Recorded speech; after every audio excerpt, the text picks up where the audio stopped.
if you rise for the pledge of allegiance. I pledge allegiance to the flag of the United States of America and to the republic for which it stands, one nation, under God, indivisible, with liberty and justice for all.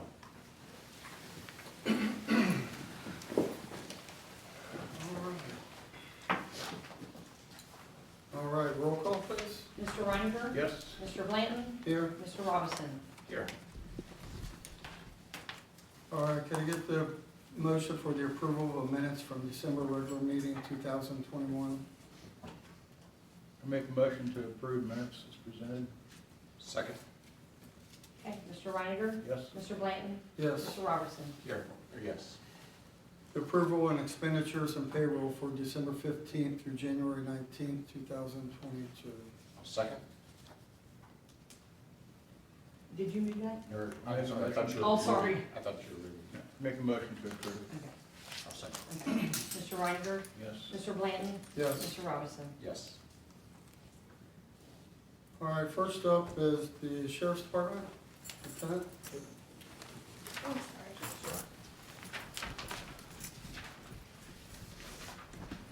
Good evening, Lieutenant Downing on behalf of the Hamilton County Sheriff's Office, reporting for the month of December. December's report, you hopefully received my reports. We had 312 runs, 79 requests for mutual aid, we sent 57, received 98, we requested mutual aid 98 times, received 56. Took, I believe it was 10 reports, 4 theft reports, 1 report was the possession of criminal tools, and then a few animal cases, psychiatric emergencies, a total of 10 reports. We had 8 auto accidents, and I didn't have the numbers for the traffic citations on my report, but the one I sent you, I believe did, so I believe it was around 6 or 7. So, I did speak with one of the residents about the noise ordinance. I've spoken with Mr. Renninger about that, and hopefully you received my email if you wanted to discuss that, how we wanted to go from there. The current noise ordinance, as I'm aware, addresses motor vehicle sounds. But wouldn't just disturbing a piece, which is uniform to all throughout the county? Yeah, with the Just, loud- are you talking about disorderly conduct, or? Disorderly conduct, disturbing a piece? Disorderly conduct is annoyance, inconvenience, or alarm by engaging in manner or an activity which serves no other lawful purpose. So basically, it has to be illegal in and of itself for us to cite somebody. The act has to be illegal. Yeah, you know, that's gone round and around with a lot of case law surrounding it. So the best thing, if that's something we want to enforce in the future, the best thing is to have a resolution that just that makes it noise and doesn't narrow it down to music, don't narrow it down to exhaust, don't narrow it down. That would be my belief, is the best way to attack that. I was under the impression that it wasn't narrowed down to a vehicle. Ours is narrowed down to vehicle noises above 70 decibels. Yes, yeah, Yes. 70 or above decibels. And it was geared. Yeah, the one that you passed in 2017 is very specific in scope, and unless there's another one I'm not aware of. Obviously, you know, we always try to mitigate things between residents and make sure everybody's happy and gets along, but if it should rise to need enforcement action, which it sounds like this one's trending towards. So let me ask you this, so the house that had the loud music, did they knock on the door, the deputy responded, and did they knock on the door and they did turn the music down? Yeah, they Is have that what not. you're telling me? The complainant has not called the police in over a year. They called 3 times last December, November-ish, and then reached out to Mr. Renninger and put him in touch with me. And he has not called dispatch, hasn't requested a deputy come out since then. His concern would be, and a valid concern, doesn't want to exacerbate the situation if we don't have, you know, a lawful recourse behind it. So hopefully we can resolve that before, you know. And that's fine. We'd be more than happy to come out and try to mitigate it, but from what he's telling me, it sounds like there may be a little more, you know, he doesn't want repercussion, he doesn't want it to get worse if there's nothing that we can do as far as citing them. So, does that make sense? Well, I guess, but I think the situation's gonna get worse when he gets cited. I mean, I don't know. If you cite him, then it's really gonna get worse, so. So you're telling me that if he calls for loud music, there's nothing the sheriff's department can do about it? Like I said, we'll try to mitigate it, we'll talk to him, but as far as enforcement action, if he's, you know, if he's just having a party with some friends and one neighbor thinks it's more loud than it should be, then, you know, that's not something we can But cite 2 for in the DC. morning? Two in the I know morning. who you're talking about. I'm 2 just and not- 3 in the morning, it's okay? I'm not saying it's okay, I just Oh. say, if you want us There's to, nothing that, we'll be happy to cite somebody, but give us a law to do it. I don't wanna get in a biz bag Well, I see where I'm what handing you're out saying, tickets and if I don't it's have a not problem with doing that, but I clearly- just find it hard to believe that you can't, that you can play music at 2 in the morning loud as you want with no repercussion. Yeah, I'm just telling you, I mean, we can hand out a disorderly conduct ticket, but if it gets kiboshed, or if it leads to a use of force, or it leads to something additional, do you wanna bear that liability for, you know, and it go back to possibly being considered a bad arrest? Well, I get it, but I've heard multiple times Yeah. being dispatched to loud music before. Yeah, I mean, we I've go to heard- loud we go, and like I said, we'll be happy to come, because what we don't want is it to escalate into a fist fight in the middle of the street. But all I'm asking you guys is if it's something we want to No, enforce, I understand let's what you're get it asking. on the books and. This, I don't think it's a problem. So- We'll look at a resolution of some sort, and you can Okay. look at it and see if it suits what you're, Yeah, and, I mean, if, sometimes it does get to a level where it's obnoxious and it's pervasive and, you know, or it's fireworks or something like that, it's intentional, doesn't serve a lawful purpose, then, I mean, you know, that's something you can do a disorderly conduct ticket, but it's a gray area that it's easier if it's specific for us, so. I ran into that gentleman, I believe, when I was, this past summer, when I was out walking door to door. And I want to give you guys the tools to have in your arsenal to make those judgment calls of whether it fits with a disorderly conduct or whether it fits with a noise ordinance or whatever, but that you have those options at your disposal Our and see attorney, where it fits. our attorney drafted that, if Yeah. I remember correctly. He I did. I know he did. Alex. So, he drafted it for us, and when we Okay. passed it and signed it in resolution, so it's an easy change for us. I'm not Okay. saying I'm against it, I just find it sort of, you know, hard to believe that nothing's being done. Well, you can't do nothing if he doesn't call you. Right, I see that. None of these guys, whether there's a law on the books or not, they're gonna come. They're gonna try to resolve the situation, so don't get me wrong about that. Okay.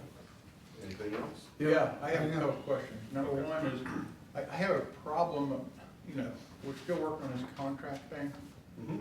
and, these people were paying $500,000 a year for a car, 24-hour car in Miami Township. And then I don't know if it's you or Chief Deputy sent me the contract for Cleese and North Bend. I mean, Cleese's contract, they were given a contract for a 12-hour car for $133,000. Who's paying to run into Cleese the other? And what upsets me is these 98 so-called mutual aid runs into Miami Township. You did 56, but you said you had requests for 98. Who's paying for the rest of Cleese's coverage? If they only got one 12-hour car, I would think anything after that 12-hour car is gone would be a mutual aid run. I mean, It's Probably the same people that pay for your 56 that you received here in Miami Township. if they came It's from Cleese or cooperation. something, It's if they give came and from take. Cleese after the 12 hours, there was nobody paying for that car. So who would have came? The county, 9-15. Okay.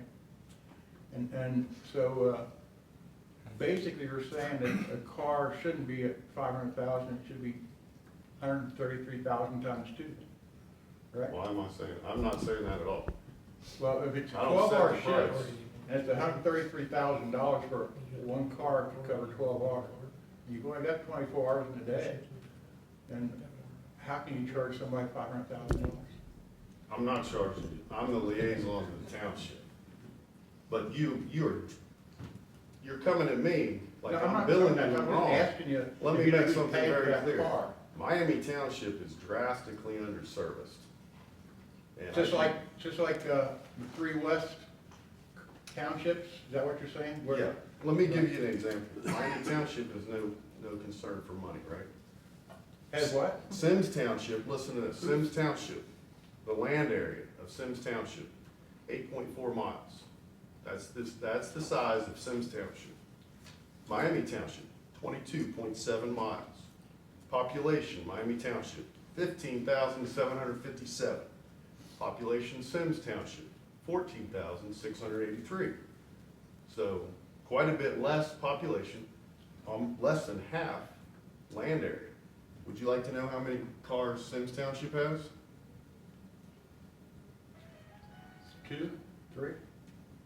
They have 2 24-hour cars and 1 12-hour car. You have 1. What are they paying a year? What are they paying a year? They pay the same price Go you to Field Journal and Mason Montgomery Road and see the traffic. do. I know. Yeah. And why are we- I'm not why are saying they paying the it's same? not apples and apples, but you're drastically undercover. When we send a car to the jail, But, if I make an arrest in Miami Township and go to the jail, if make an OVI, you're 3 hours off the street. There's no police coverage in Miami Township for 3 hours. And every month I've come here and I'm always interrogated about why was this car there? why do you feel Why like was that car there? we're asking you a Because- question? That's why you're here. I know. We But, don't understand that. I mean, we're not interrogating you, okay, but those same cars, if somebody had a DUI in Whitewater, or Crosby, or Harrison, yeah, they have to go downtown, but we're talking about Miami Township. but, For 3 hours, you would have no coverage in Miami Township unless it's borrowed from somewhere, right? unless a car comes in and supports it, yes. And, you know, last Just like month, the other. last month you were concerned about the officer on Glenmore and Harrison. That's right. You were worried that she went to Chick-fil-A, right? No, the one that went to Chick-fil-A, we had pictures of that one. You mentioned That was 9 o'clock. Chick-fil-A. She was following up on a death investigation from Shawnee Spring. And I'm standing up here at the podium, and you ask me these questions like I'm gonna know off the top of my head, but I have to do a little legwork, which is totally fine. But at 9:07, she went to Jander Acres for a non-breather. She cleared that, it was a death investigation. She didn't clear that until 11:18. So from 9 to 11, almost 3 hours, you've got no coverage. And this, you know, this is what you want, and I'm totally okay with that. But you're gonna have to understand that there's some give and take. And until everybody gets on board and And, pays yeah, right, until for what everybody we is need. treated the same, because once, Right. what I'm saying, my original question, if we're paying for an officer, and we didn't have any coverage for 3 hours, because there's on one case, who's covering Cleese 12 hours every single day? Because when you got a 12-hour contract, you sent it to me right here. Who's covering that the rest of the time, every day? What are our response times, our average response times? Like, we're not logging stuff for 3 hours. We're not stacking details for 3 hours. It doesn't happen. We're understaffed, we're spread thin. But when we got supervisors picking up runs, I come out during the day, I pick up runs. We got Sergeant Carney down in Cleves, he picks up runs. This isn't an ideal situation. But until it gets that way, it's all hands on deck. And it's the same when you go to Starbucks or Dunkin' Donuts, or you go to McDonald's to get your food, and you see there's 2 people in there scurrying around because nobody else will come to work. This is not gonna get better until we're properly staffed out here. And I'm sorry that, you know, we have to send cars around, but the reason we do that is because it's a give and take situation. And unless you want Miami Township residents waiting 3 hours for a car, because you gotta give and you gotta take, or else it's just a one-man police department, which isn't good for anybody. Right. And I'm sorry that the other teams aren't playing, they're not paying like you Right. want. Well, I understand that, because under the Ohio Revised Codes, you guys have to have respond to service. Okay, you don't have to do a patrol, you have to do respond to service. And I can assure you, Basically- the Miami Township car is not patrolling any other area but Miami Township. Yeah. But if the Cleves guy needs some help, or they need some help in Hooven, like, we're gonna go. And I'm sorry, you know, but it's because we have that give and take relationship. And when the Miami Township car is gone for 3 hours, one of your residents calls the police, we get somebody there ASAP, as quick as we possibly can, and it doesn't matter where they're coming from. And that's part of the deal. You don't pay for a homicide detective, you don't pay for a helicopter, but if a kid goes missing, the helicopter's up, the canines, No matter where, the detectives come. right, whole You know, west side, no and matter that's the small advantage of the sheriff's department, is we got a lot of players on the team. Sometimes they're on offense, sometimes they're on defense, sometimes they're on this side of the court, sometimes they're on that side of the court. But when the ball's in your court, you want everybody coming and everybody helping out, and cooperation is the best way to get that. I'm sorry if I get a little heated, but it seems like every month, I've been the liaison to multiple townships. This is the only one where it's like, why is my car here? Why is my car there? And to me, it's a little unsettling. Well, the upsetting part is the Far West has never paid. Whitewater had a car for I a while. understand. And that means that they got the exact same service that we got at 500,000. And the residents, you know, at some point, you're gonna say no more. I tell you, they don't get the exact same service. Do what? They don't get the exact same service, because when Hamilton has a warrant, they call us, who do you think goes? The Whitewater car goes, the Crosby car goes. And if we've gotta run a prisoner here or there, or we've gotta go run paperwork, they're left without coverage more often than I would like to say in a public forum. But there again, we try to get somebody there when a call for help comes in, but they're not properly patrolled at all. And the Miami Township car doesn't go anywhere but Miami Township business. And, you know, that's, so they aren't getting the same level of coverage, if that makes sense. It's close, but it's not the same. Yes, sir. I just have you want to ask more, I just got a couple questions I wanted to ask. But go ahead, Chuck. Then we got one more. Just from a standpoint of having been a superintendent of schools, it's not unusual for a Board of Education, or, this is a statement, but then I'll give my question. It's not unusual to be questioned. In fact, that's exactly what they should be doing. They should be questioning the sheriff's department, and you have the responsibility as a liaison to answer the questions. I have a question specifically because you used the term mutual aid, and you talked about the helicopter, and you talked about the crime unit. I want to just take, for example, the city of Harrison, okay? I believe they have an actual mutual aid contract with the sheriff's department, which means if they are in need of help, Hamilton County Sheriff's gonna help them, and vice versa, if you needed help from Harrison. Am I incorrect on that, or not, or not? I don't know if there's a contract, but I think there's contracts with There may be. every municipality in the county. And I've listened and hear about the term mutual aid. Mutual aid is an actual contract. I think a more accurate term from a citizen's perspective is it's interdepartment assignment. In other words, when you talk about, you've got a dispatch, you're all one police department, basically, the sheriff's department. And I understand the fact that when you get called and there's a need, but I also go over not only the Miami Township, but I review every month with the Village of Cleves. And there's times, quite frankly, that you gotta ask some questions as to why things are a certain way or not. I think that's a citizen's right. sure. So I'm curious, and I'd like maybe for next time, you know, I'm hoping you're not seeing this as interrogation, but I'm curious that if you're not aware of it, I'm asking you to look into the fact that I'm pretty sure there's actually a signed agreement between every municipality, and those are mutual aid contracts. And I don't know that you can have a contract within a department. I think. When I say mutual aid, it's simply it's my terminology, so to speak. Our run sheets are broke down from the comm center upon request of this Board of Trustees, so that we know. Mutual aid may be a poor use of terminology. It's when other sheriff cars or other agencies come into Miami Township. It could be, and so instead of saying the 9 William car dispatch arrived, didn't arrive, instead of spelling all that, I call it mutual aid. It's not another agency. So it's basically when the 9 Victor 31 or 11 car go into another jurisdiction, whether it be Cleves or North Bend or across the river, or into Green or down into Addison.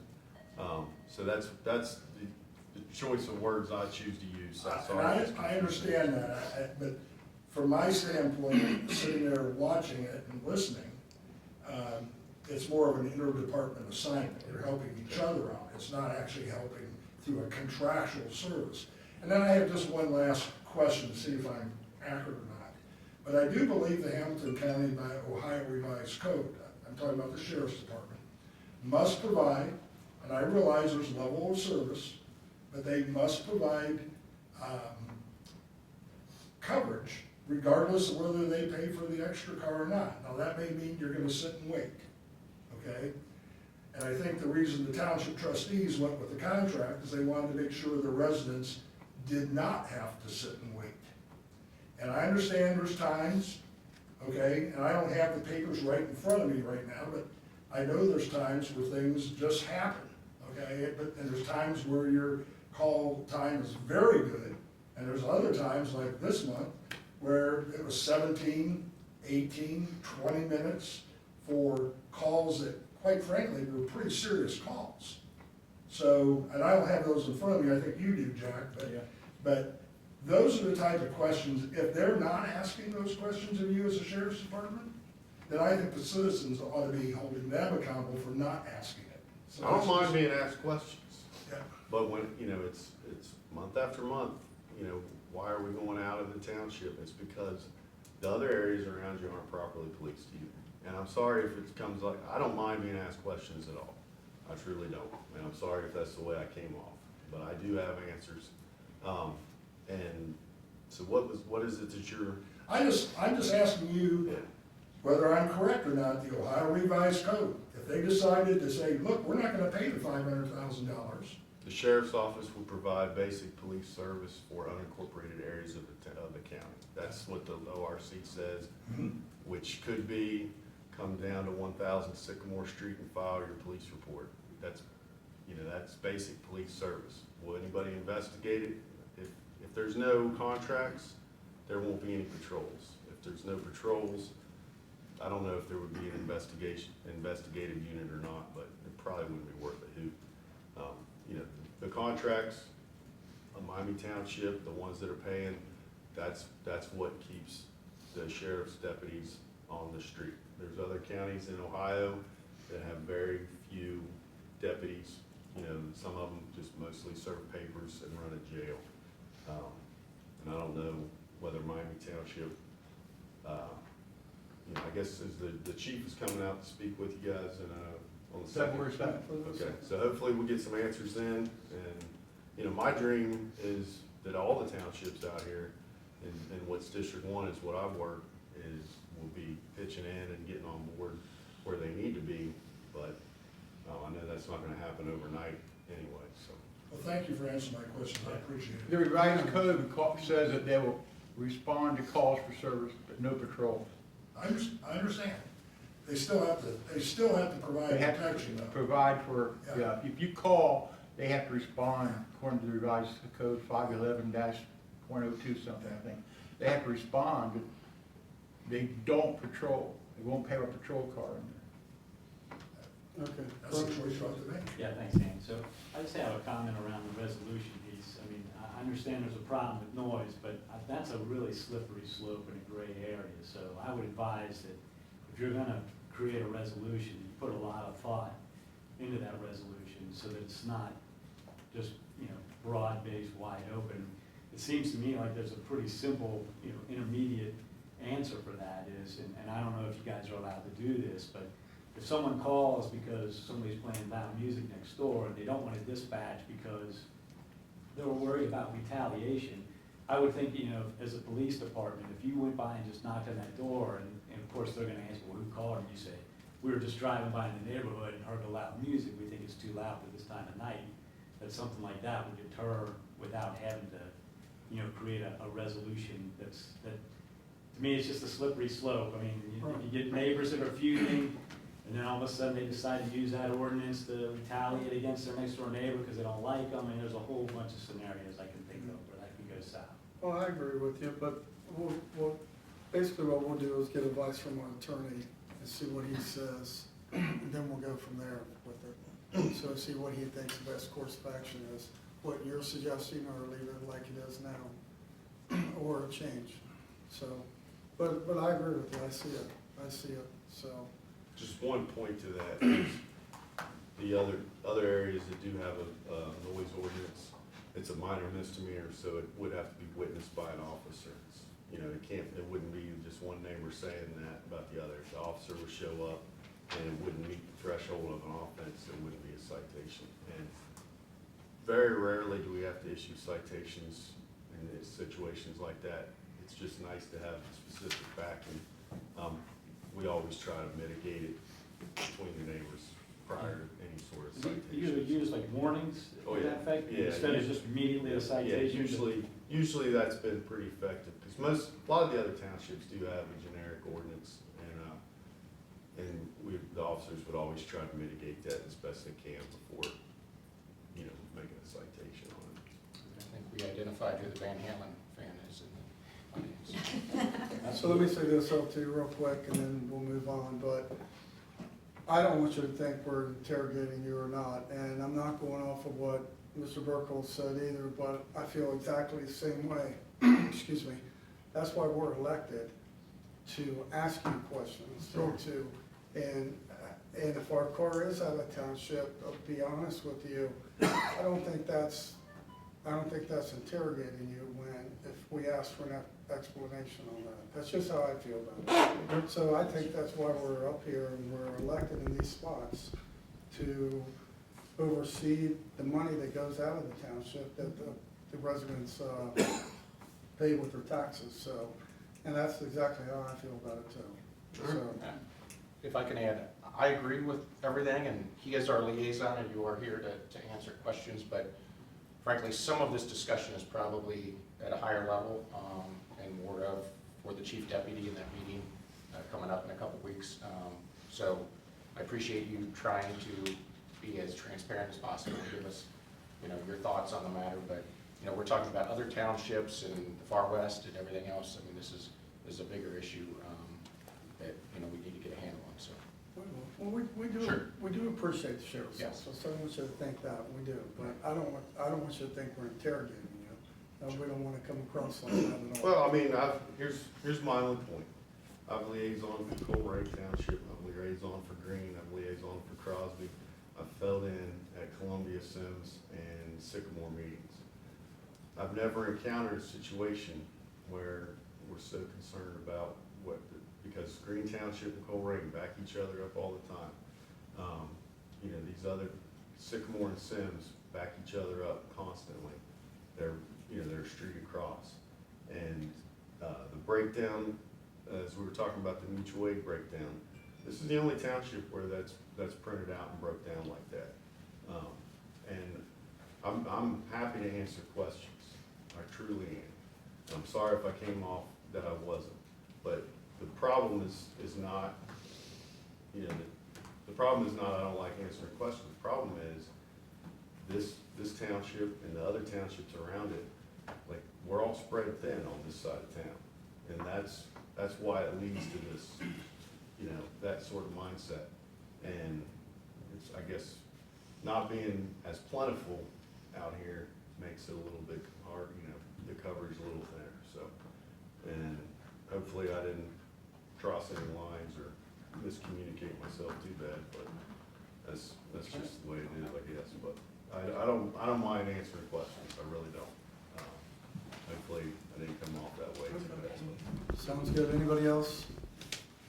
All right, LT, thank you. Albert.